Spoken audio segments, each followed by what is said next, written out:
que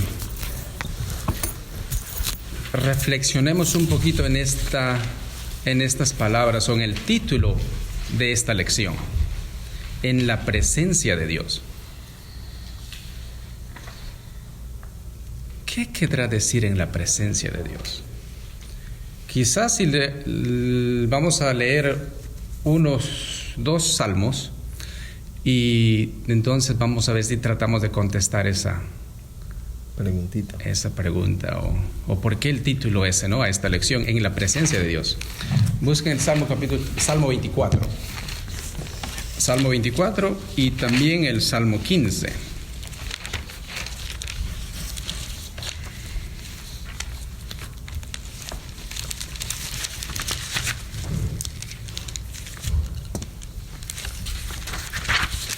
Así que mantengan el 24 y el 15 por ahí a la mano.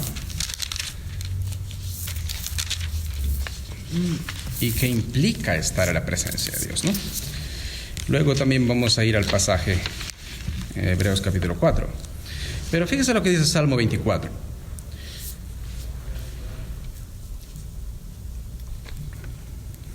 Perdón, el 25.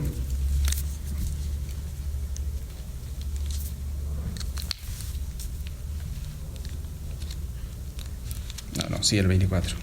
Ok, dice así: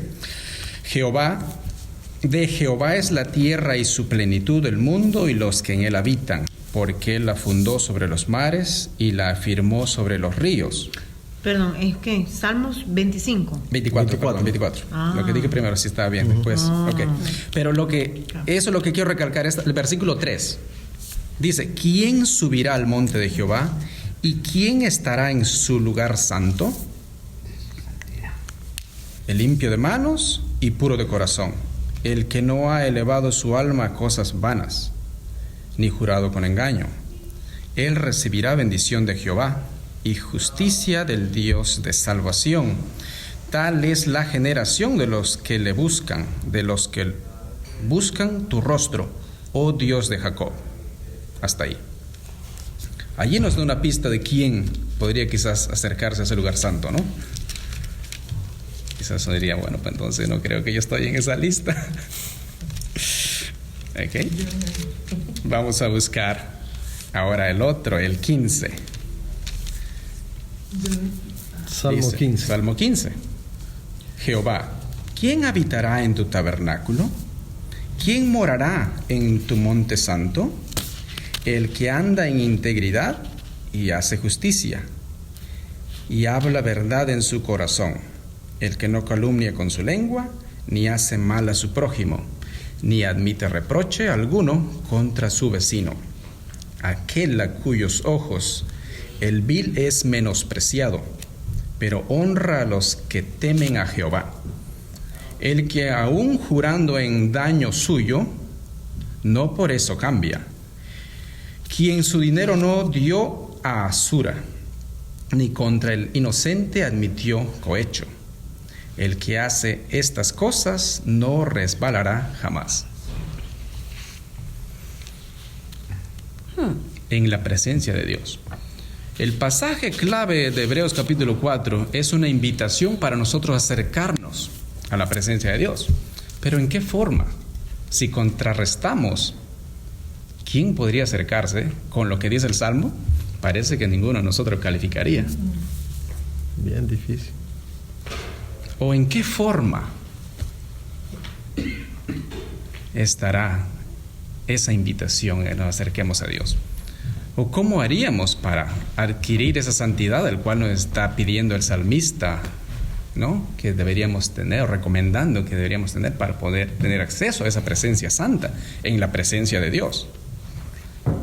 El domingo pasado, si ustedes recuerdan, el pastor mencionó en Isaías, cuando Isaías dijo: ay Señor, ay de mí, porque soy hombre muerto, porque siendo un hombre impío, ¿no?, inmundo de labios, habitando en medio de un pueblo impío, ha visto mis ojos. Así se vio Isaías, ¿no?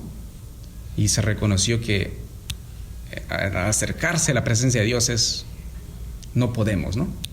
Entonces, ¿cómo es posible que el pasaje el cual vamos a leer ahora, Hebreos capítulo 4, nos hace esa invitación? ¿O para quiénes será esa invitación? Busquen ahora Hebreos, que es el pasaje clave de acuerdo al material. Hebreos capítulo 4. Aunque tomando en cuenta todo el capítulo, pero vamos a enfocarnos solamente en los versos 14.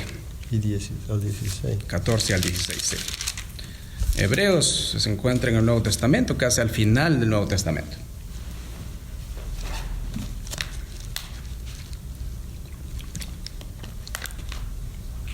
Ok. Hebreo 4. Sí. Perdón, Hebreo 4, sí. Hebreo 4 del 14 Del 14 al 16.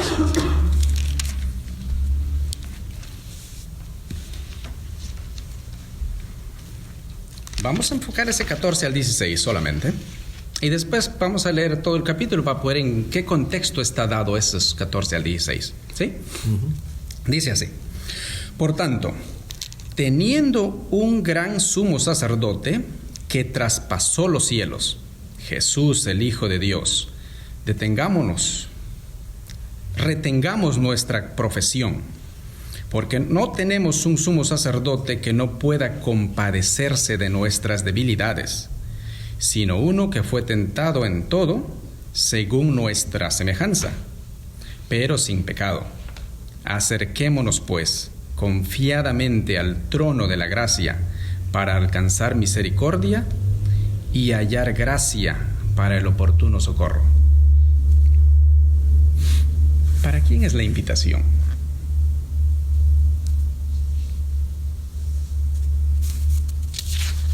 Para todos. Pero ¿Quién Él es? tiene para todos nosotros. Y Él tiene, porque Dios tiene misericordia de nosotros. Aún así tiene misericordia de nosotros. En perdonarnos. ¿Qué cree? Hay una invitación allí, dice, para ¿verdad? todos Para los eso, que declaren que creen en el Señor Jesucristo, porque en el pasaje dice, porque no tenemos un sumo sacerdote que no pueda compadecerse de nuestras debilidades, sino uno, ese uno fue Cristo, Jesucristo, que fue tentado en todo. Él fue tentado en todo y jamás pecó. Entonces son para todos Según los que hemos nuestra pecado. semejanza, pero sin pecado. Podemos estar en la presencia de Entonces, para todos aquellos que creen, declaren y crean que el Señor Jesucristo es nuestro Señor y nuestro Salvador. Ok. La carta de los Hebreos está dirigida a... Cuando uno lee todo el libro, el contexto en el cual está dirigido la carta es a personas creyentes, no es una carta general. Se dirige a los convertidos, a los que tienen a ese sacerdote, ¿sí? A Jesucristo. No es una carta para todos. Así que ¿quién podría acercarse al lugar santo? No es todos. De acuerdo al salmista que acabamos de leer. Difícil, ¿verdad? Entonces comienza ahora a hacer sentido en qué contexto está nuestro pasaje, ¿no? Ahora vamos a leer de vuelta. Por tanto, teniendo un gran sumo sacerdote que traspasó los cielos, Jesús, confirme, ¿no? ¿Quién es ese sumo sacerdote? Jesús. Pero ¿quién tiene a ese sumo sacerdote? El que se arrepiente. El cree. que, digamos, vamos a ponerlo en nuestro contexto, ¿no? Si yo fuese un seguidor de la tradición católica romana, yo creería un sacerdote, ¿verdad? Católico, ¿no? Pero como yo no soy católico romano, por lo tanto yo no tengo un sacerdote, ¿verdad? Pero si fuese un católico romano, yo tendría mi sacerdote, ¿verdad? La carta está dirigida a personas que tienen a Jesucristo como su sacerdote, ¿sí? A los cristianos. A los cristianos. Por eso la invitación es, ¿quiénes tienen este sacerdote? En otras palabras, dice, por tanto, teniendo un gran sumo sacerdote que traspasó los cielos, Jesús, el Hijo de Dios, retengamos nuestra profesión. ¿Cuál profesión? Si tú no has confesado que tú profesas esa fe, tú no la tienes. Pero dice retengamos, da por sentado de que todos que está leyendo ya son profesos, ya son confesos, ¿sí? Son cristianos. Se dirige a los cristianos. Por eso cuando leamos, tenemos que leer con cuidado para quién está dirigido. Abarca a todos. ¿Sí? ¿Quiénes tenemos acceso? ¿Cómo llegamos a tener ese acceso? Si en otras partes leemos que nosotros somos personas pecadores, ¿no? Y dice que el pecado no puede estar en la presencia de Dios. Entonces, ¿en qué sentido estamos o tenemos ese acceso? ¿Cómo es que en otras partes leemos que el apóstol Pablo escribe a los santos que están en? ¿Cómo que a los santos? ¿Qué quiere decir a los santos que están en la iglesia de Éfeso, por ejemplo? Se dirige a personas cristianas que han aceptado a Jesucristo como su Señor y Salvador. En ese sentido, espiritualmente llegamos a ser santos, ¿sí? Espiritualmente. Por eso nosotros decimos, ¿no?, que somos una nueva criatura, que nacemos de nuevo, y de modo que si está en Cristo, nueva criatura es, las cosas viejas pasaron y aquí todas son hechas nuevas, según de Corintios 5:17. Entonces, recuerden cuando capítulo 3 de Juan, en una ocasión Nicodemo va y se acerca al Señor Jesús y le dice: Maestro, sabemos que tú has venido de Dios, porque nadie puede hacer las cosas que tú haces si Dios no está con él. Jesús le dice: de cierto te digo, que si no nacieres de nuevo, no puedes ver el reino de Dios. Nicodemo le dice: pero ¿cómo es posible? Estoy usando mis palabras, ¿no? Pero para seguir la línea, le dice, ¿no? ¿Cómo es posible? Siendo un hombre viejo puede entrar otra vez en el vientre de la madre y nacer. Jesús le dice que no se sorprenda lo que dice, es necesario nacer de nuevo. Y le cuestiona: ¿cómo tú, siendo maestro? Porque se cree que este Nicodemo era un personaje conocedor del Antiguo Testamento y maestro. Sí. Tú no entiendes esto. ¿A qué nacimiento se refería Jesucristo? ¿A qué nacimiento que Nicodemo no entendía? Al bautizo. Al nacimiento espiritual, ¿sí? Al nacimiento espiritual. La Biblia nos dice que si no hemos nacido de nuevo, estamos muertos. ¿Eh? Porque la paga del pecado es muerte, mas la deuda de Dios es vida eterna en Cristo Jesús, Señor nuestro. Romanos 3:23. Esos pasajes que son base de nuestra fe, que nosotros debemos saberlo así de memoria, ¿no? Porque ahí está basado lo que creemos. Bueno, volviendo aquí entonces, ya estamos tratando de descubrir, ¿no? Porque en la presencia de Dios a veces se dice fácil, pero no entendemos muchas veces por qué nosotros tenemos acceso a esa presencia de Dios, ¿sí? Por nuestra propia capacidad. Leamos de vuelta el Salmo, vemos que es imposible.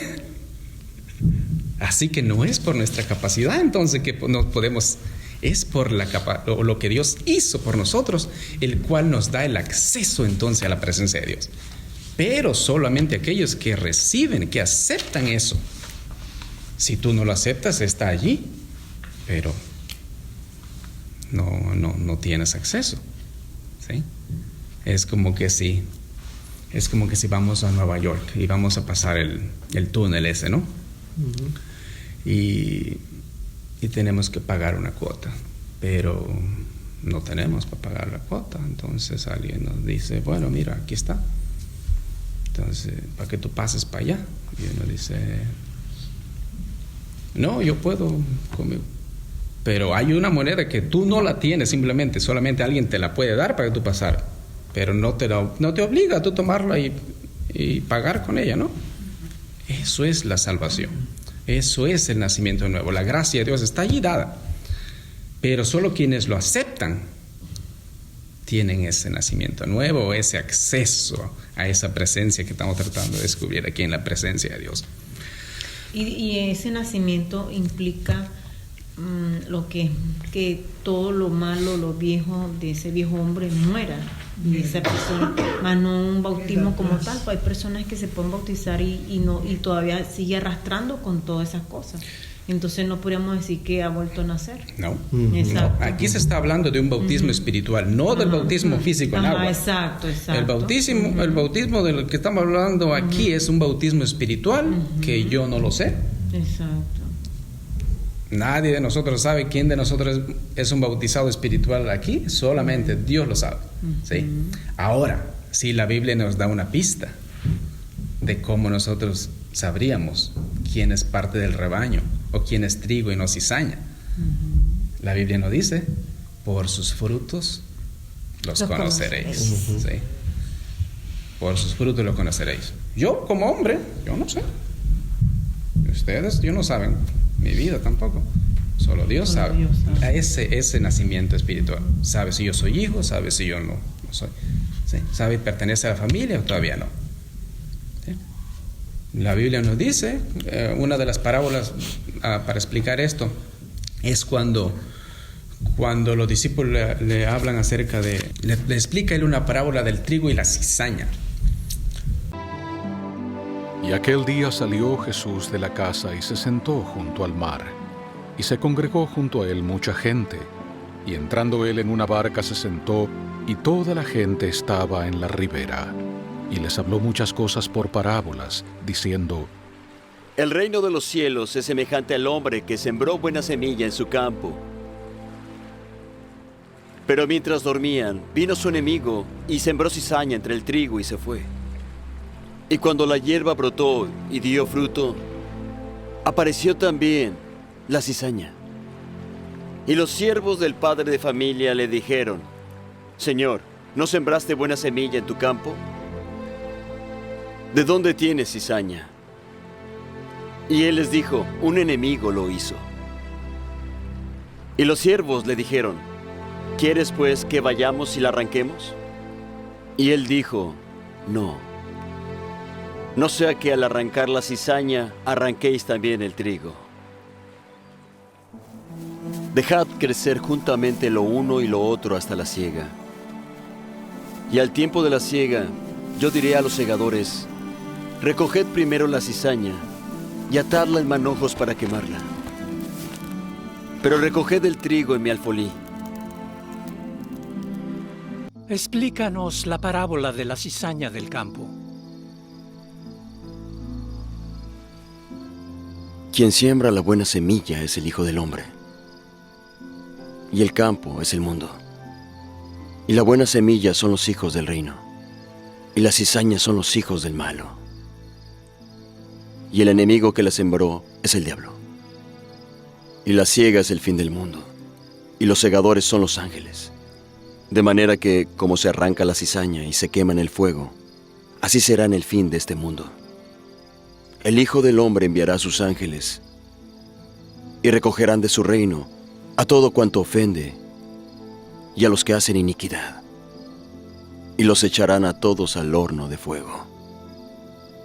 Allí será el llanto y el crujir de dientes. Entonces los justos resplandecerán como el sol en el reino de su Padre. El que tiene oídos para oír, oiga.